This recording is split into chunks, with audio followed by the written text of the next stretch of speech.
it up. Definition. So what does imperfections mean? Flaws, mistakes, etc. Things that they can improve upon. And second of all, insecurities. Sorry, can you give me a moment? All right. So, and then insecurities, things they worry about. And third of all, status quo. Parents do not have an obligation to tell their children about imperfections and insecurities because they want to appear as someone who is perfect in a sense. And they end up being this hulking parent figure that is more of a figure of authority to their children instead of actually assisting them. And in reality, nobody is perfect. We on GovSite intend to fix this issue by allowing for parents to be able to be more honest with their children. Note, this does not mean that parents are going to list out every single thing they're insecure about, and they won't overwhelm. They won't overwhelm their children, given that their children will communicate whether or not they're uncomfortable towards their statements. Secondly, we can choose to refrain from telling our children, but most of the time they will be honest. And communication is a two-way relationship. And the stakeholders of this debate is children. Children are the most vulnerable, but we cater to the parents too, that we will be able to protect the stakeholders of this debate from multiple metrics in terms of mental and emotional well-being. And sorry, no.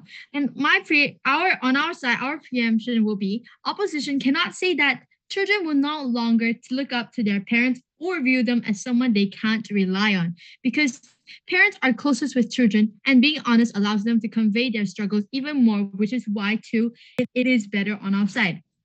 And I'll elaborate more on that in my argument. So first of all, I'll move on into my arguments. Their children will be able to grow healthily. And why is that so? Learn to realize that it is okay to be imperfect and strive to fix issues together. Children will be able to look up to their parents on both sides. Why is this true? Their parents can show them what issues they themselves have to fix on, and the child can use that as an example to learn and mature from their mistakes. And this is inherently true because when we embrace our imperfections, we are able to think of more how to improve than how to hide it. This also provides life experience to them, which they can apply in later years. And this is inherently important because you're able to give them insight as to what it's like being an adult. Even when you've grown up, you still have flaws you have to fix and grow from. We are able to understand views that cannot be taught to from schools or people except our parents, and are able to understand our future problems. We tend to raise children who are able to think out of the box and have more perspectives. Like from those perspectives, like from those of their parents. When, e.g., solving a problem in a project that would not be taught to at school, and basically learning how to deal with real life world problems, right? So, moving on to my second argument, parents can appear to be a friend to children and less like a figure, right? Kids will be more open to parents when discussing regarding personal issues, given that they know their parents are honest to them too. Parents who are more open to their children tend to provide a better exposure for their children when dealing with personal issues. And this is inherently important because children need someone to talk to outside of school. And you can only find that solace from your family, because in school all you have are friends and teachers which only teach you the same thing, which only for somehow to only talk about secrets or like education or like basically textbook stuff, right? This cannot be taught in school. When your parents are honest with you, it's a two-way relationship, and the feeling can be mutually reciprocated. And the impact is that these children feel like they can tell anything to their parents, given that the communication is key to a good relationship. This is important in ensuring that children know how to properly communicate their issues as well as let the parents know how to properly express themselves. This is especially important for abusive households where children are the stakeholders of this, because uh, not for parents to use an excuse to not change, but by showing their children their insecurities, they can have them understand what struggles they go through and also let their children be able to call out this form of behavior in order to go to therapy and whatnot. And we provide, sorry, no, we provide better optics and better outcomes because parents actually opt into mental health treatment so they don't lash out at their children. When children are lashed out on and are abused upon, they tend to have a very traumatic ideal in like their minds, right? So this leads me on to my third argument, which ties in parents will also have a better mental health because they don't have to bottle up their emotions and problems, which might lead to abusing their very own children. Like as I mentioned in my second argument, if parents, like the abusive part, right? If parents don't know where to talk about their problems, they instead use other coping mechanisms to deal with it.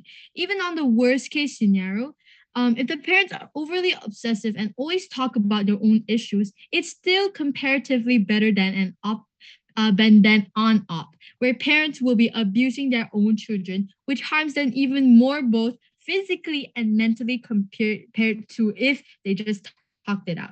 And for that, I would like to rest my case. Thank you. Thank you, Prime Minister, for the fine speech. Now I would like to invite Leader of Opposition to begin the case for opening opposition. Here. Can everyone hear and see me? Yep, you're visible and audible. No problem. Before I start, I'd like to just give a big shout out to all the teams competing today. Congratulations for making it this far. Big shout out to all the judges and also my teammate. Hope this is a productive debate. As always, pronouns are he, him. I'll take POIs in chat. But by 5:30, if I don't take a POI, please just verbally speak up and I'll be sure to take it no matter what at the 5:30 mark.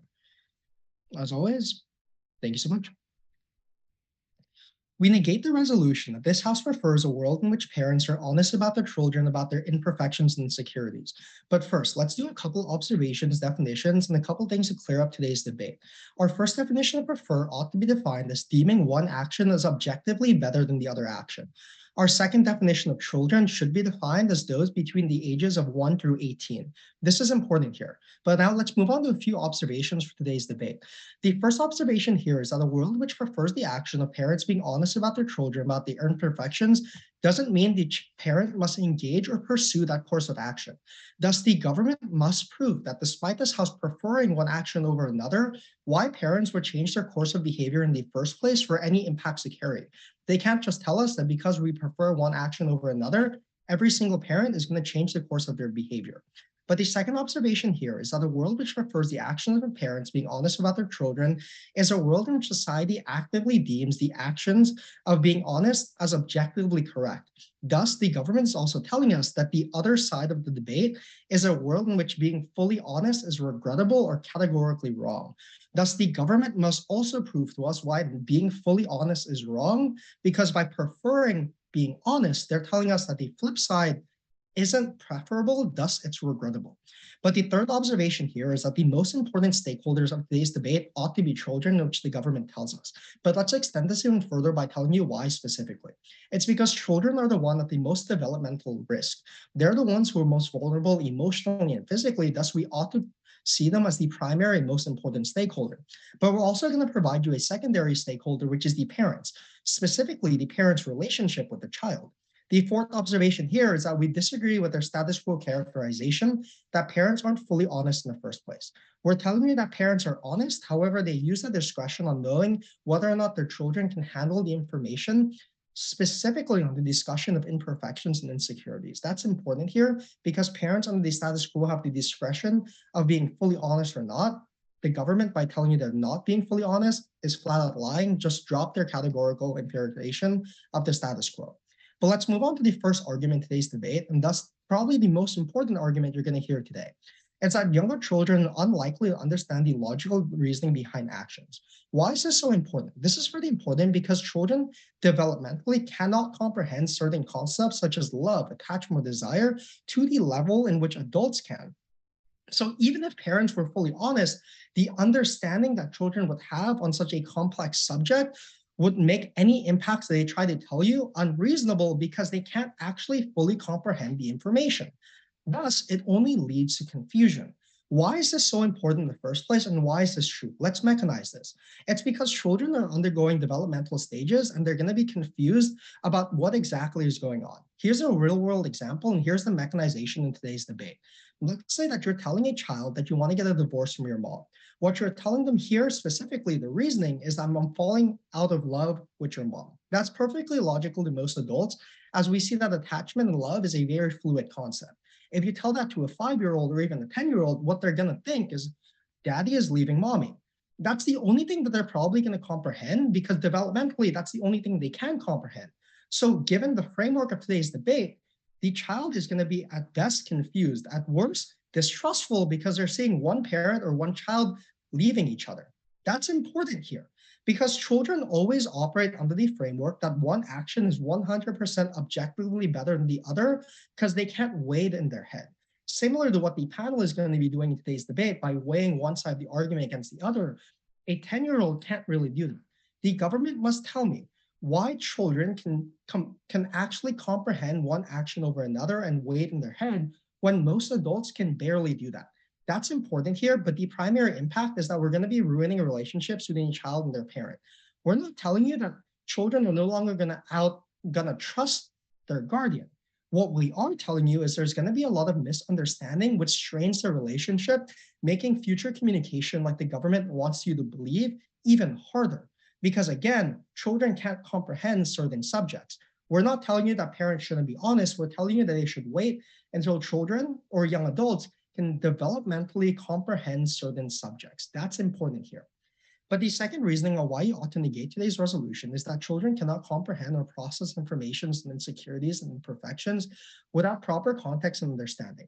Why is this so important? This is important because the government basically tries to switch the role of a guardian and child by telling you that parents ought to talk about their children, about their imperfection. Children ought not to be used as a sounding board about your own personal insecurities and imperfections. If parents want to see help, they should get outside help, not address that with their children. And we're not saying that parents ought not to speak to their children about issues, because again, verbal communication and speaking on issues is critical to addressing real-world stigmas on body types and healthy relationships and etc. But we're telling you that in a world in which children are exposed to this information without proper context, it's harder for them to process.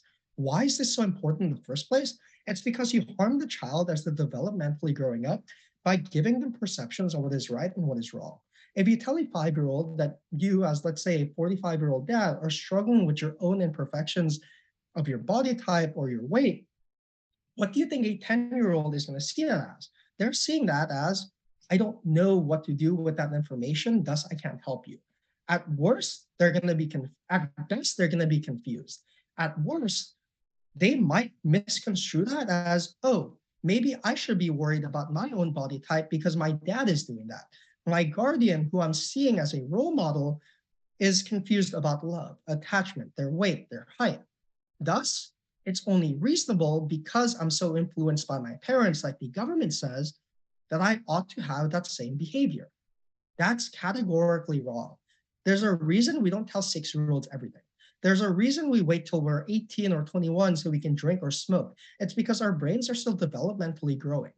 Thus, exposing children to an abundance of information in which they categorically cannot recognize, define, and weigh is misconstrued at its best and empirically wrong at its worst. But the entirety of the government's case is mischaracterized when they tell you that parents aren't being honest in the first place. We're telling you that they are. However, a world that doesn't prefer them being honest gives them the choice without telling you that one action is objectively better than the other. That's what we oppose today's resolution. Thank you. Thank you, opposition, for that fine speech. Now, I would like to invite Deputy Prime Minister. Here. Hello, am I audible? Yes, you're audible. All right, wait. Okay, my camera doesn't really work, but enjoy this background of a friend. Okay, let me just get my timer. So, POIs verbally, just few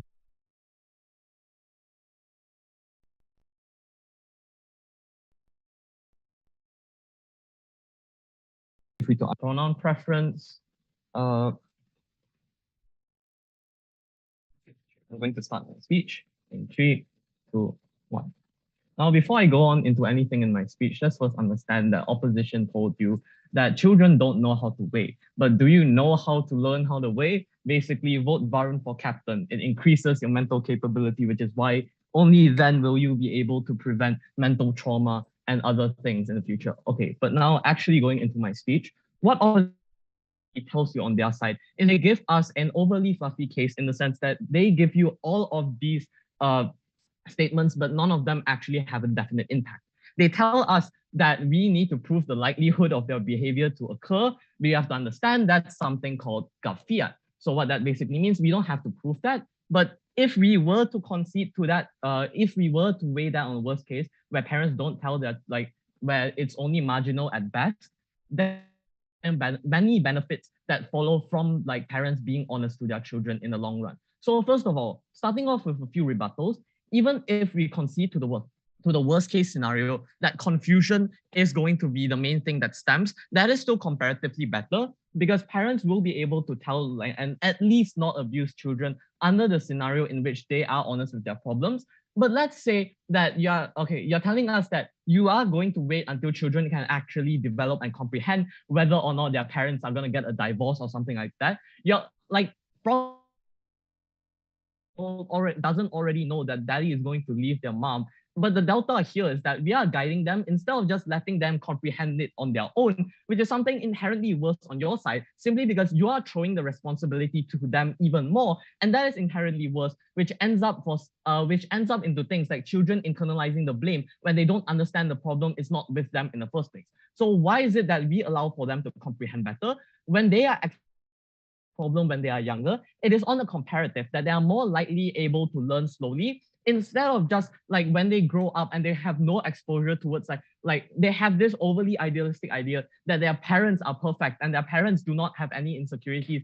All they are aware that they do not show any of it to them. But when the children actually are exposed to that in later years, they will feel like they don't have the obligation to listen. They will feel that that they don't understand, and that is comparatively worse off given that all opposition is trying to argue is basically children can't understand what that is. So there is the reason why we don't tell 6-year-olds everything, no thank you, is not inherently because they don't understand. It's inherently because parents feel this exact social norm to not tell their children everything, where in reality, being honest to their own children is a better step in allowing them to comprehend and understand things even more, which is why we on government are able to take this clash in the opening exchange. So moving on, as to extensions on why like the stakeholders shouldn't just be limited to children, because you see, parents under this scenario are the people who children look up to the most. And what that inherently means is that children, the relationship is reciprocal. Children need that care from their parents, and parents also have an obligation to take care of these children. So what this basically means is that when parents actually communicate their issues with children and children communicate these issues to them as well, what that basically means is that children will be able to understand that their parents aren't perfect. The children won't be they will not place all their self-worth on not self-worth. The parents and their children both will able to actually mature and grow from their own mistakes.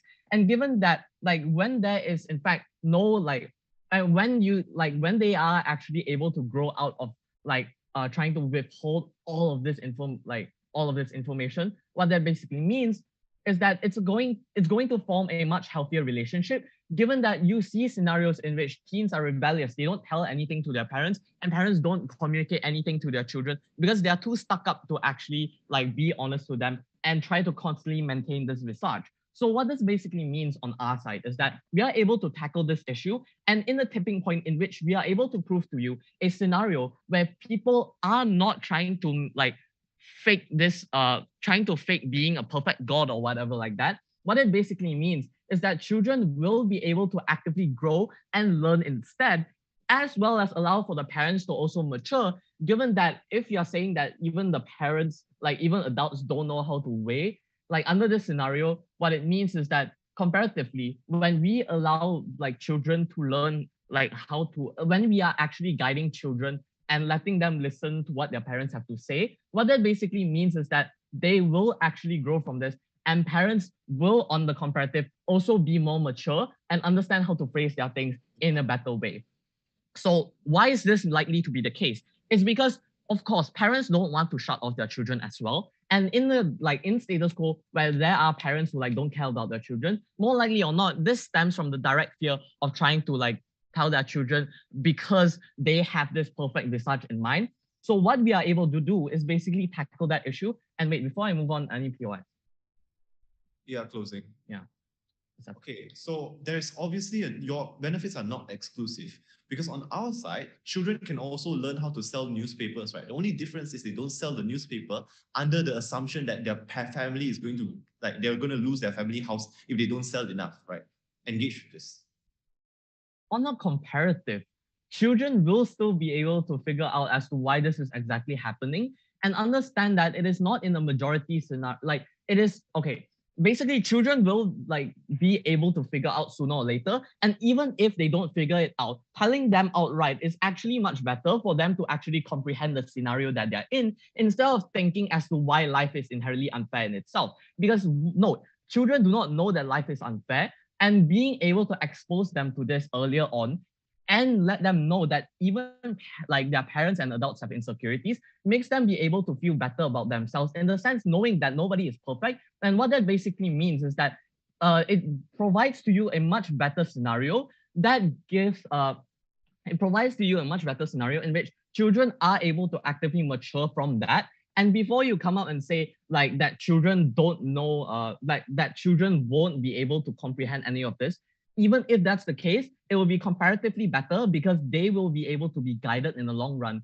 so that they will actually mature and become better children, become better adults in the future, to stop this constant perpetuated cycle of trying to maintain that perfect visage. So with that, we say side with opening Gov, Varun for captain. With that, I am my speech. Thank you very much. Prime Minister for the fine speech. Now I can invite Deputy Leader of Opposition to begin the case. Here.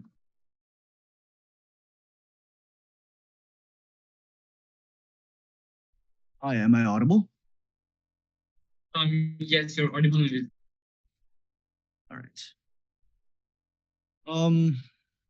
I go by he, him. All right. Panel, speakers. Children are usually the pearl in humanity's gifts to most parents. I think we can all agree on this.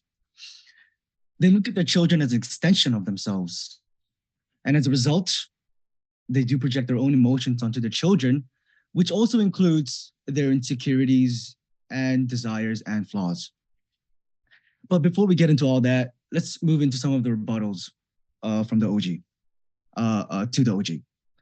While the OG talks about all these things about properly expressing yourself, they don't mention the parents should be talking about their own insecurities and flaws in the first place. How does this even happen? They don't mention the ways in which this mechanizes at all. The OG also mentions that children should be the ones to tell their parents to go to therapy as one of their key arguments.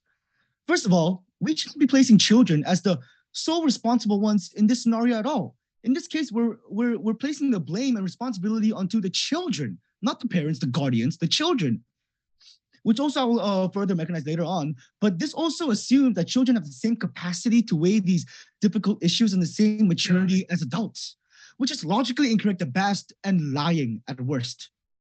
Parents, the OG also posits that parents not be able to abuse their children under the affirmative world scenario. First of all, a lot of abuse stems from the projection and blunt honesty of insecurity that parents put onto their children, because they don't see them as children that they should be taken care of, and the result in a way sort of sheltering themselves to the blunt realities of the world, but simply pushing these children onto the edge of the world and telling them to figure out for themselves. The government fiat only applies to enacted policies on the government world. First of all, there is no policy being debated. But let's say there was, then the government would force parents to be honest instead of giving them a choice. which is ridiculous in itself. But okay, let's say this is not what they're doing, and they're simply preferring it. Why would parents do this in the first place? Why would parents agree to this motion in the first place? Why would conservative parents do this? The government did not give them the government did not give us any real mechanization of how this would exactly happen in the status quo of countries like Asia, where Confucian values hold key to family values, and this instilled sense of sheltering the truth to the children is directly synonymous with Confucian values. The affirmative role is saying that not being fully honest is wrong. Hence, to take a hardline stance, to be completely truthful no matter what, and this will be good for the children. They try to justify this by saying that children will be able to figure it out sooner or later, no matter what. Just let them be.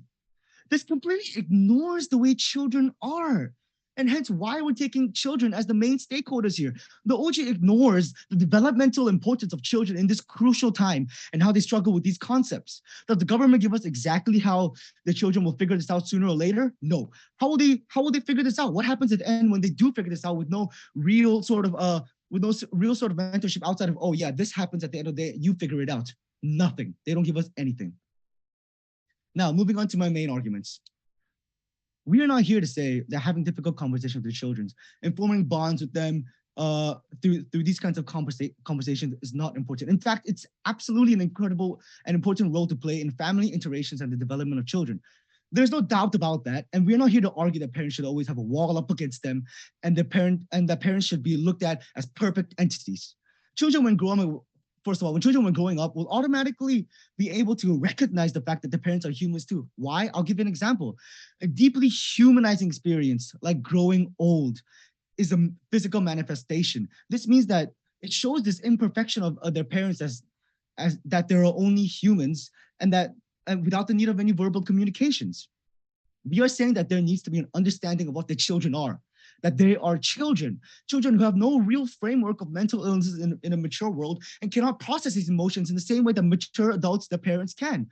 As our leading up pointed out in his speech, that by supporting this motion, we might look at a world in the affirmative world where parents are basically parent-fying their children. Okay, yes? You're telling us all of these things about as to why children are the way they are, but where are your arguments? Where is your comparative and where is your counterfactual to actually solve the issue? Okay, thank you for that presumptuous POI, but if you may wait a little longer, I'll get into it. Now, as I might continue, in the affirmative world, where parents are basically parentifying their children, there might be too much information and they become inadvertently using them as a support system. And here's my extension. Children will not be able to properly process all this information that these parents are giving them, as we already mentioned. And as the government mentions, it should be the role of children for the parents it should be role for the parents of the children. It should be role of the children for the parents to bring them into therapy, which is absolutely ridiculous because it places the responsibility on the children. When we specifically talk about insecurities and imperfections, this usually becomes. This means that insecurities and imperfections that come from their own relations with their parents. This means that if parents decide to talk about their deep insecure flaws that come from their parents, it could cause a cycle of the same imperfections if the communications are not properly conveyed by the parents. And this happens a lot. Why? Because these parents, as we assume, are not all licensed therapists. No, they're just simple parents trying to figure out their way into the world too. When we talk about children and having to have insecurities, we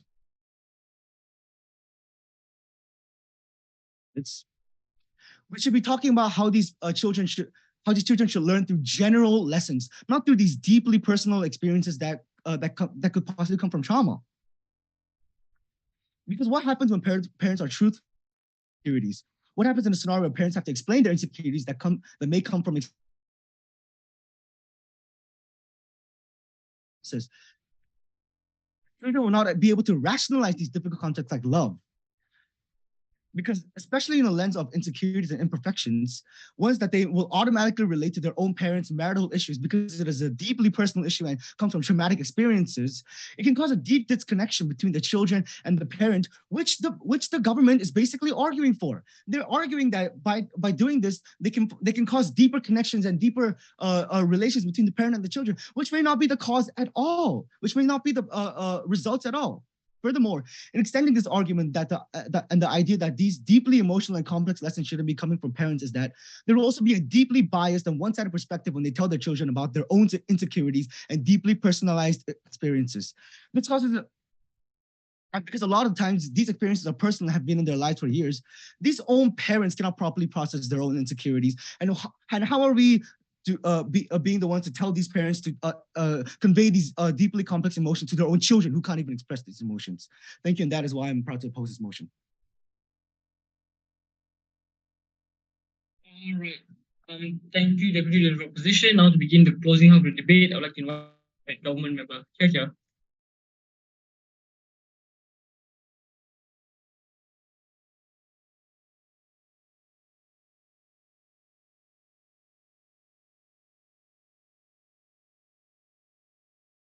Am I audible? Yes, you're audible. Okay, give me a moment to set up my camera.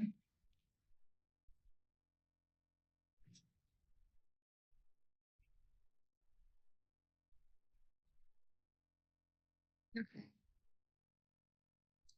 All right, so before I begin my speech, my pronouns are she, her, POI is taken verbally, please, and also since the other Varun for captain team made a little self intro before their speeches, I guess I'll make one too, but this one is for my teammate Joey. Thank you so much for helping me throughout these rounds. This is the first time we've both gotten to semis. We always just cap out at quarters, so this is a cool experience. All right, starting my speech in 3, 2, 1. So, panel, to debate this motion correctly today with the utmost accuracy and to foster the most important conversations among the 8 people who are debating here today, we first need to understand the whole point of what the family institution is. And words of affirmation, but also honesty, because these are all foundational factors which are required in almost every single relationship you have, right? Whether it's platonic or romantic. And this is why this and insecurities. So I'm going to be doing multiple things in my speech today. First, I'm going to be doing setup. I'm going to be giving you a more accurate definition of what imperfection and insecurities look like. We're going to mechanize what this looks like as well, because OG did not really do a really good job at doing that. And then we're going to be giving you the stakeholders, and then I'm going to be presenting my rebuttals in reply to what the opening half of opposition has been saying today, and I'm going to be moving on to my arguments. Okay. So what exactly are imperfection and insecurities? This can be defined as personality traits of these parents, the way that they perceive the world to be, what they feel is an accurate reflection of themselves in their own lives. And I would like to clarify from the ground here, which is something that OG also did not do, that we are not planning on using our children as makeshift therapists or unloading all our stress and trauma shouldered by our parents to children. We simply are trying to become more transparent about our own often lying to children or telling untruth or harsh truths about their imperfections, concealing their insecurities, struggles, hardships from them. So who are the stakeholders today? The stakeholders today are obviously children who are affected by the lying habits of their parents, as well as the ones who stand to gain the most from parents becoming more truthful to them. So how exactly do we mechanize this? How does this manifest in our world? This is parents being transparent with their children about for example, oh yeah, I might be poor, I may not be able to give you the best quality of life or the best standard of education, but I'm always going to be able to try my best to be able to support you. OG doesn't really give us a clear definition and characterization as to the degree to which this happens. We say that the parents are going to be able to explain these issues in the simplest terms comprehensible by children, and are not going to be going too in depth about their deep insecurities and issues. For example, if parents get divorced, they're not going to be able to go very, very much in depth about their marital issues, right? For example, the reason why I actually divorced your dad is because you had trouble getting it up in bed. No, it's going to be looking like them telling their children, yeah, I'm going to be leaving your dad. It's not because of you. We love you very much. You are not to blame, and you'll always be our child no matter what. We're just going to be spending a little bit more time away from each other. This may manifest in us being able to get back close. POI. Then fine, right? But you guys always manage to sort it out, and sometimes you get that right, sometimes you're not. And this is the same thing. We just give a smaller, more mellow explanation that can be comprehended by children, because we do concede that these children are not exactly geniuses, right? They don't have the highest emotional understanding, and they're trying to take things one thing at a time, and we understand that. So what are the rebuttals to opposition's responses today? So they tell us that children can't have a good enough understanding of the complexity of certain problems in their parents' lives. And they give us this example of a couple divorcing and then having to tell their child. The leader of opposition was, but let me tell you, let's just use your example of this child and their divorcing parents, right? And we tell you that in our world, and if we grow wait for children to grow older and this couple goes to their separate ways, or they'll start to like sleep in separate bedrooms, or they suddenly are acting distant, or like daddy's starting to go on more business trips, or like mommy's crying alone in her room a lot. And this goes on until you're like 14 or 15 and your parents are still waiting to tell you what changed when like Thanos snapped his fingers a couple of years ago and made so daddy disappeared from your life with no explanation. The mindset of this child will tell you is extremely muddled. Let me quote one of the things that Elo said in his speech and use it here, right? These children will be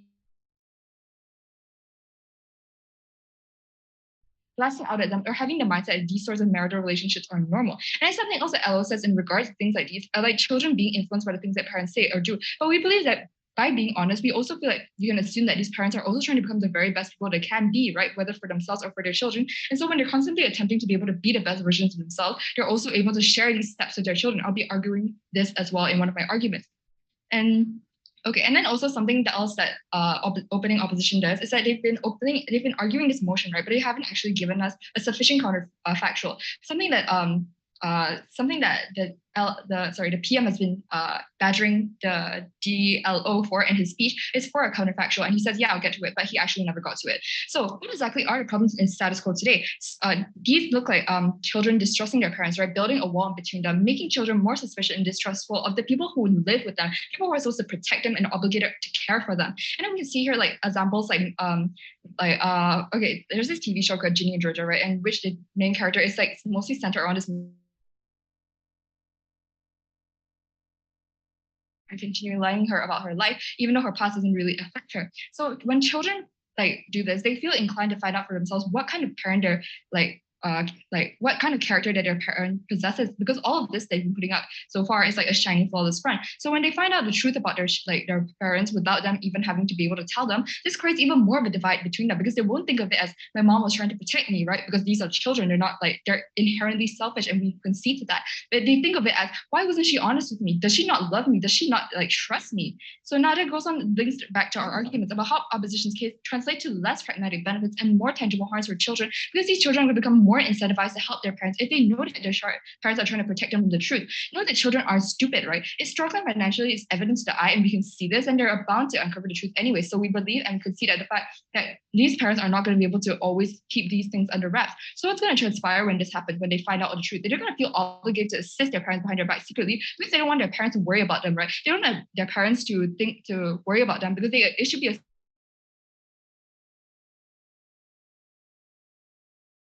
knowing about them.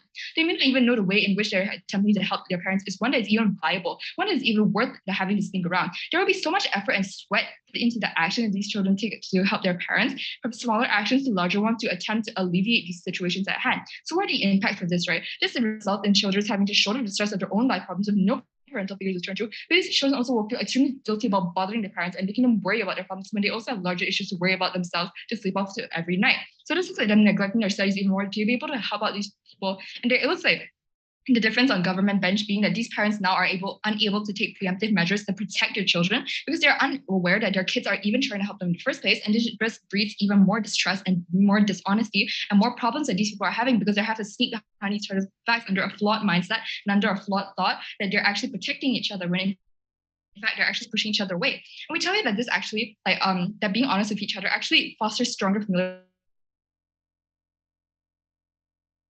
safer environment for children to be able to share their insecurities and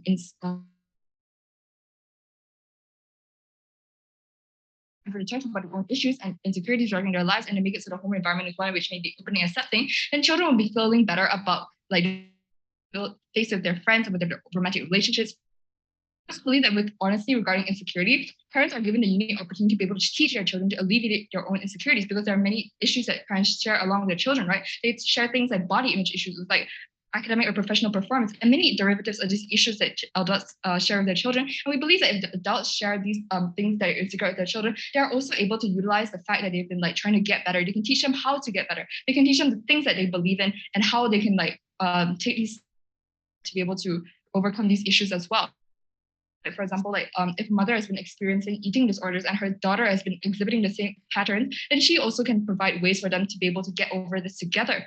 And now there are multiple reasons why we win this debate, right? We take this debate over our opening bench for the simple reason that we're filling the gaps that side opening government leaves gaping wide open. We bring in new material that's never touched on by the PM nor the DPM, and we take over the opening opposition side because we've been adequately able to take over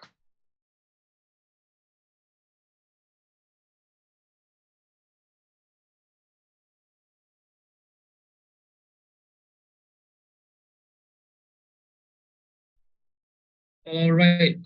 Thank you, Gulf member, for that speech. I'd just like to remind debaters that the time limit is 7 minutes. Try wrapping your speech up by 7:15. Once like by 7:15, I will not be tracking anything you say beyond that. So please do try keeping your speech on time. All right. With all that being said and done, I'd like to invite op member here. All right, thank you. Just to check, am I audible and visible? Yes, you're visible and audible. All right, thank you. So, just a moment to set up my timer. Starting my speech in 3, 2, 1.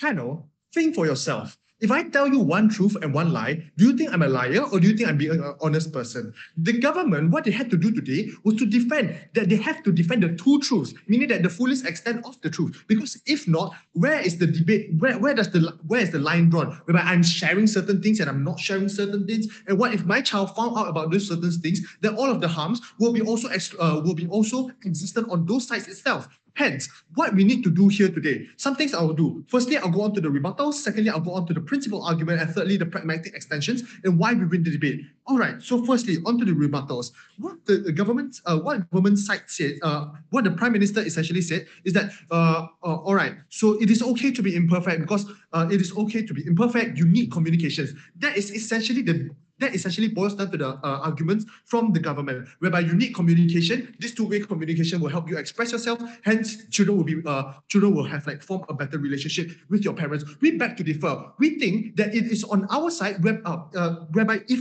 in a world where you are consistently honest to your children about your imperfections and your insecurities and all the troubles, a lot of the troubles of your face, if you are taking the narrative that you're not sharing everything, or significantly the things that you're sharing instead, for example, you're in a very hard financial situation, we say that all of this will also impede your relationship with the children. When the opposition basically gave a that this is bad because it will impede your relationship and whatnot.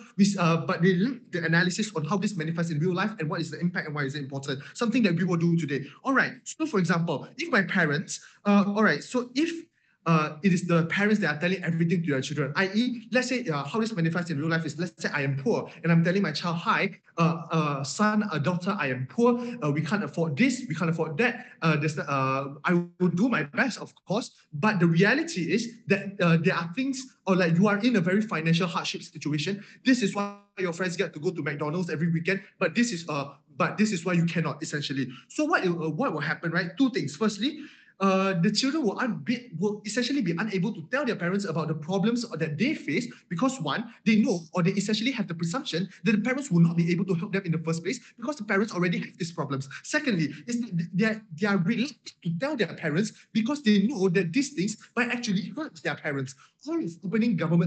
All of opening opposition's case hinges upon the fact that there will be confusion. These children will not be able to understand. We said that, all right, sure, but what is more important, if let's say they do understand, because it is so reasonable to say that as a 12-year-old, if my parents are living in this broken home and my parents are living in poverty, it is so much visibly obvious that some of my friends are not, and they are very happy and they are going to these vacations. It is a logical extension for a 12 or 10-year-old to know that, okay, we are significantly different.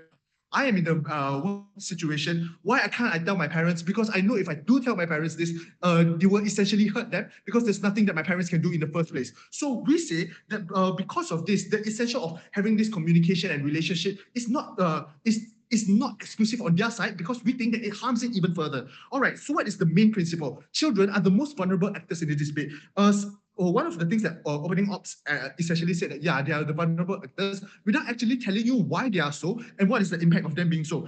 In principle, children has always been the most vulnerable actor in the debate, no matter what, because they literally did not consent to being born, as opposed to your parents actually consenting in giving birth to you. Your parents had the control whether or not you want to have the child in 2 years' time or right now. You essentially know what situations you are in, what situations that you are in, the imperfections that you face. And if you do not want to project this on the child, we don't say that after you give birth to the child, it is very reasonable to tell you, I'm so sorry, child. I'm facing poverty right now. Oh, hi, I'm so sorry. These are my imperfections and insecurities. Yeah, I'll do my best for you. However, I'm trying to foster this two-way communication, because communication can be fostered without having to hinge on these imperfections and these insecurities upon the child. We can still teach the child things to, like, i.e. to be independent, without necessarily telling them that you have to be independent because your life literally depends on it. We tell that this is more harmful for the well-being of the child in general. So what is our extension, right?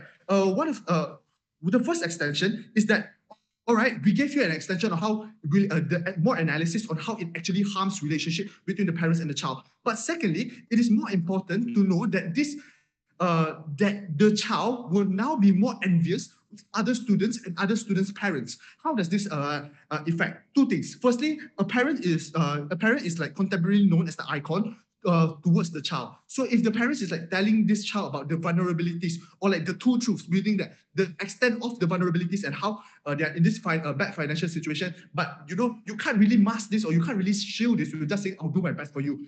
Oh, good luck. So if this parent is no longer this icon, the child will be unable to communicate with them. We give analysis on that. But secondly, this child with eyes and a brain will be able to see like what the differences in situations that their friends face. And what this happens is that the impact will be negative in the sense that these children will now be envious of their friends' families and their friends' parents, and they will now be questioning why their friends' families or parents cannot be their parents instead. This creates a secondary two harms. Firstly, to the children, whereby there will be a negative perception on the parents. Secondly, whereby the children will not be able to actually comprehend the situation at hand. Before 6, any POIs? 3, 2, done. So, understanding that there are two levels of harm towards the children and then towards the parents itself, we think that this is inherently negative, whereby not only you are severing the relationship with yourself, you wish as a child that you can form a relationship with other people's parents. And we think that this is inherently negative for you as a child and for you as a family as a whole. So understand that the second level of extension is the burden to bear.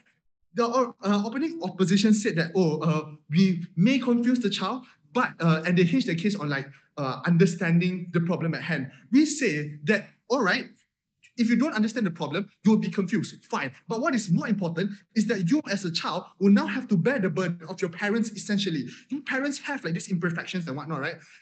Okay. This isn't the two-way communication we are looking for with a children. You are in your developmental stage. You are not looking for your parents to overlook their imperfections or to tell your imperfections upon the children.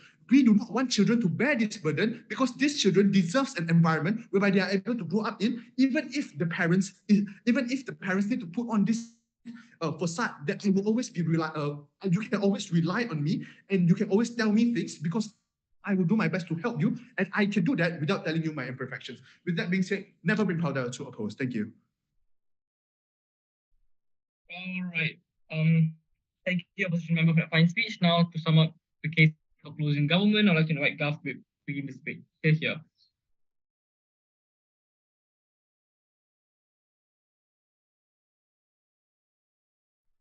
All right, give me some time to set up my timer.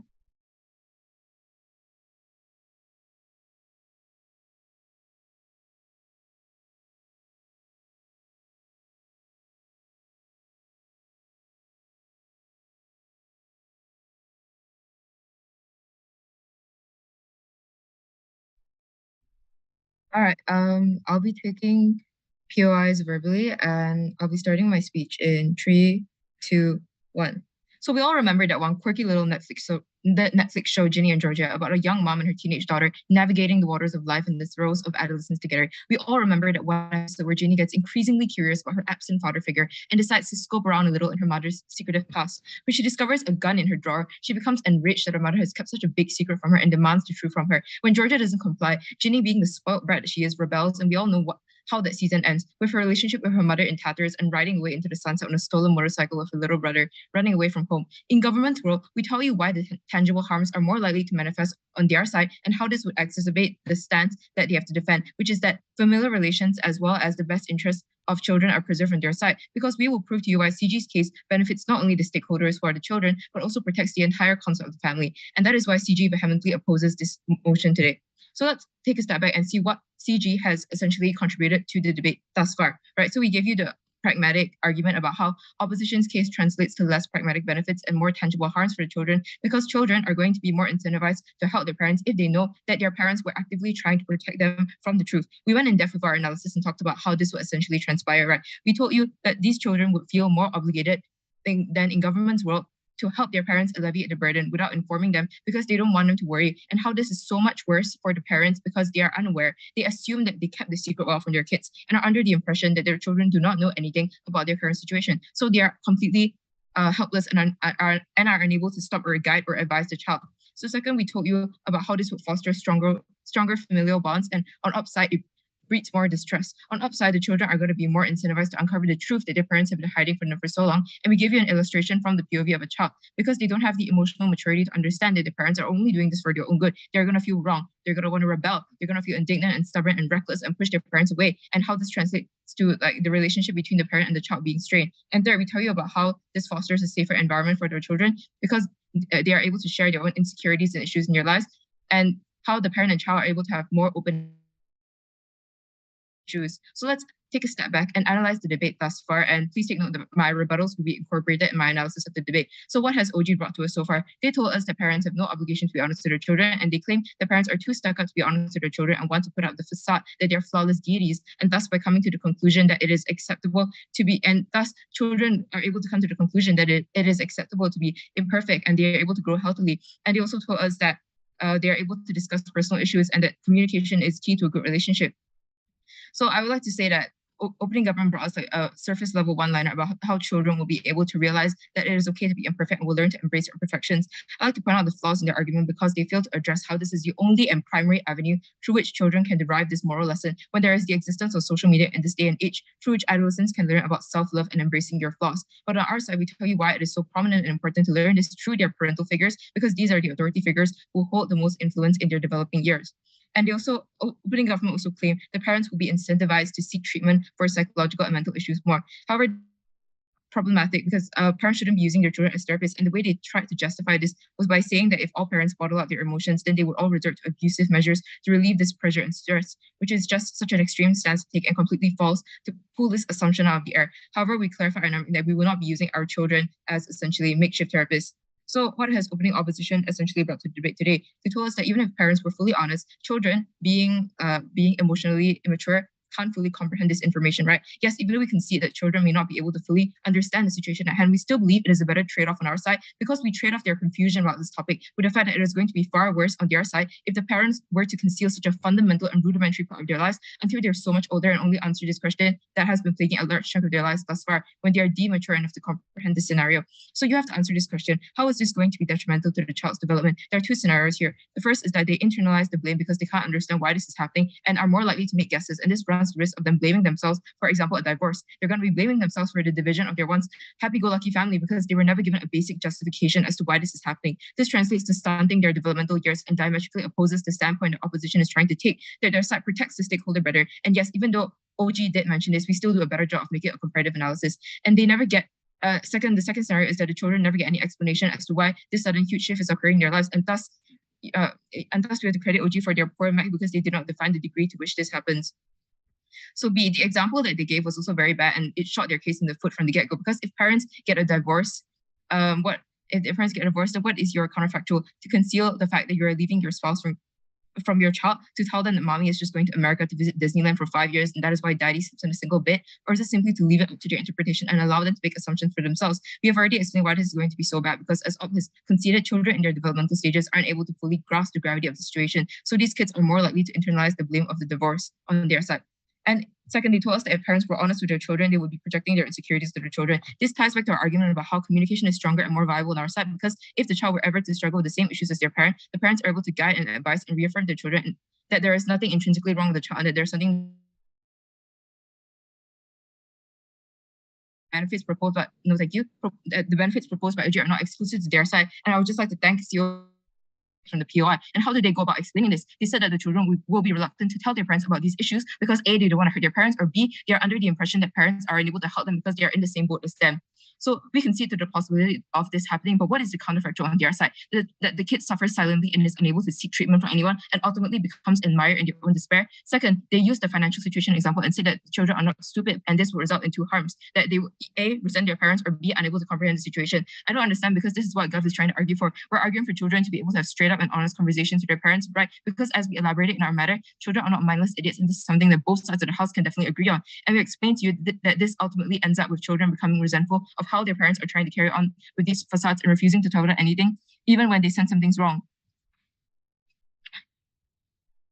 All right, so now I'll move on to the main clash in this debate. Like, what is the main point of contention? Essentially, it is which side has parents who better protect their children. OG has brought very little nuance to this debate. They gave very simple one-liners with mediocre lines of analysis in comparison to CG. They give little reason for us to believe that they take this debate over us for the simple reason that they lack to elaborate on the one-liner arguments to give us. They reuse the examples of divorcing children in their second speech, but only as a response to OO, but give us no tangible impacts and the resulting effects of incorporating more honesty in parenting, and yet we on CG do during our member speech. We managed to extend on the benefits and show you how this honesty is bred in opposition's world. And that is why I've never been prouder to propose. Thank you. All right, thank you, Government Whip. Now to end the debate in the semifinals, we'll invite opposition whip. Here. Hi, am I visible and audible? You're visible, but your voice is a little soft. Okay, let me read the motion again. This house prefers a world where parents are honest with their children about parents' imperfections and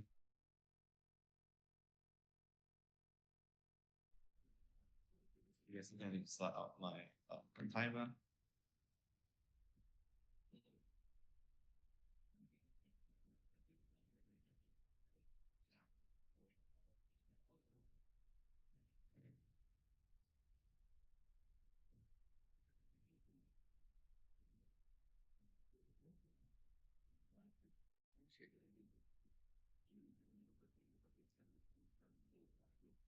Starting my speech in 3, 2, 1. I'm going to drop a bomb in this debate, so I'm just going to ask you guys to keep it to yourselves.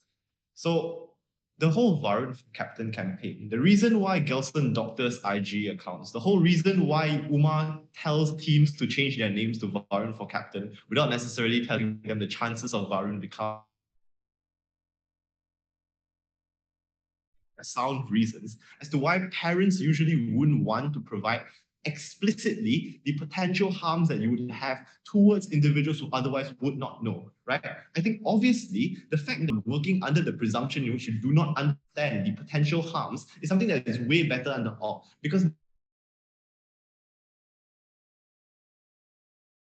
that they might have to work, right? Even with the best case scenario. I'm going to give you 2 burden pushers right off the bat in my speech, and then I'm going to move on to houses. 1, government had to defend the fullest extent or to trade off the potential, because all we're going to give them like part by part. So this means that their harms also apply on their side, because the point in which they are partially dishonest means that you're equally likely to have your child find out about that thing that you're being dishonest about, and therefore your child not trusting you. So they have to either take the entire road of being completely transparent or concede to the fact that children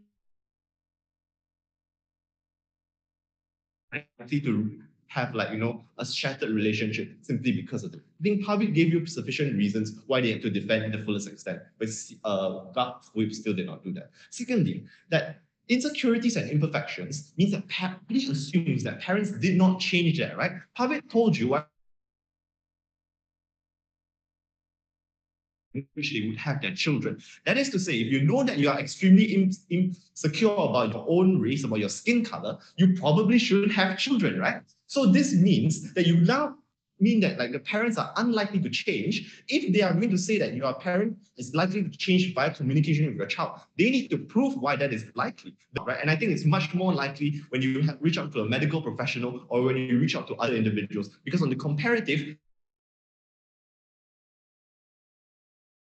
side, parents solve the problem, but at the cost of the child. So I think obviously you can tell which is better. So on to comparisons, right? The problem I have with O is that hinges their entire case on children not understanding. That is to say, they don't deal with what happens if children do understand and children are able to help. We tell you that even if children are able to help, and even if that help does manifest, it's still worse off because children are now burdened with things that they probably shouldn't have in the first place, right? They are robbed of their childhood innocence. They now are unable to continue to live like normal children. I think this is something that ultimately we will do anything to protect under opposition, to which we are also going to tell you that whatever it is that they say that you're is that you're likely to have your parent hide these things to make sure that their children are unlikely to know, right? Comparatively under Gov, where you're likely to like let things slip more easily because you are less willing to protect or less willing to keep those things a secret. I think it's something that ultimately like weighs against whatever that like finding out. Because at the end of the day, the children doesn't find out that their house don't manifest. But even if it's true that the children do find out, the comparative is that under their side, they are also likely to have it being found out, right? Because they don't defend the fullest honesty, they only deal with OG's best argument, right? Because OG tells you that you are going to have the biggest benefit. Your child is going to be able to learn things that they won't be able to learn in school. They'll have they'll be able to learn to be independent, and all of those things. And then CG brings up something that's like parallel to this, where they say that you will help your child grow, right? I think ultimately they do not say what is something that's exclusive to them. Your child about your insecurity. You can still prepare them for dealing with those insecurities, perhaps when they face it in the future. You can still prepare your child to be independent. You can still prepare your child to be conscious of their own race and their own identity and not feel insecure over it. These are things that are possible without necessarily you disclosing to them that their entire life depends on it, that their parents probably don't know how to deal with this. I think the illusion your parents know what is going on is something that's going to be extremely helpful for children's learning process. Because the point in which you only sell newspapers for fun is more likely to be a point in which you're going to enjoy the process, and you're also more likely to gain more of it, as opposed to telling your child that go sell newspapers or you literally lose the family home, right? I think that's something that's extremely important the government doesn't engage with, but we are engaged with their best case scenario. Lastly, okay, few responses that I'm just going to speak through. Which sides are parents better off? I think our extension uniquely answers this question because OO does it, right? We tell you that parents, it doesn't matter which sides parents are better off because parents are not the most vulnerable individual in this debate, right? OO asserts that children are most vulnerable, but they don't tell you why that is the case. They don't tell you that societally we think that parents are more important, but we let parents make every decision. The point in which you into, you let your parents choose what school to bring you into, you let your parents choose your name. All of these things, added with the fact that their parents are the ones with the ability to consent, but the child does not have the ability to consent. The parents are able to choose the situations in which they are likely to be better off and do not face these insecurities and imperfections, mean that the responsibility lies solely on the parent and not on the child. I think principally, we win over all of the consequentialist benefits that all others provide you because we tell you in every single instance, even if it is true that your child is likely to understand, your child is likely to help, and that help manifests, it is still worse off because you have an undue burden on the child, which you should have saw coming, which you should have addressed in the first place. Secondly, on whose world are children better? I think I've addressed that pretty sufficiently because in the best cases of both worlds, children are likely to be better off because they do not face the burden of what their parents are likely to do, right?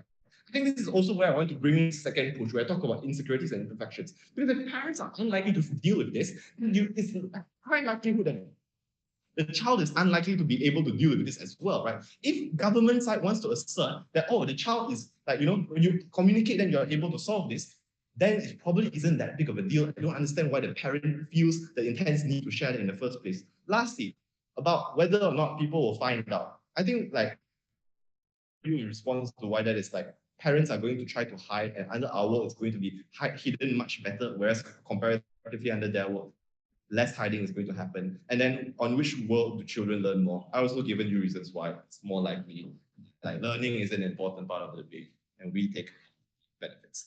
That I've never been prouder to oppose Varun. All right, thank you, opposition wait for my speech.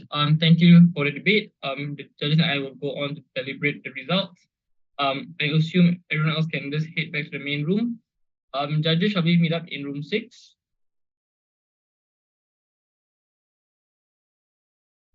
Thank you for the debate, guys. All right. Thank you guys Thank you so for much the for this debate. round. See you. Job, Good luck everyone. later. Thank you.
Melvin,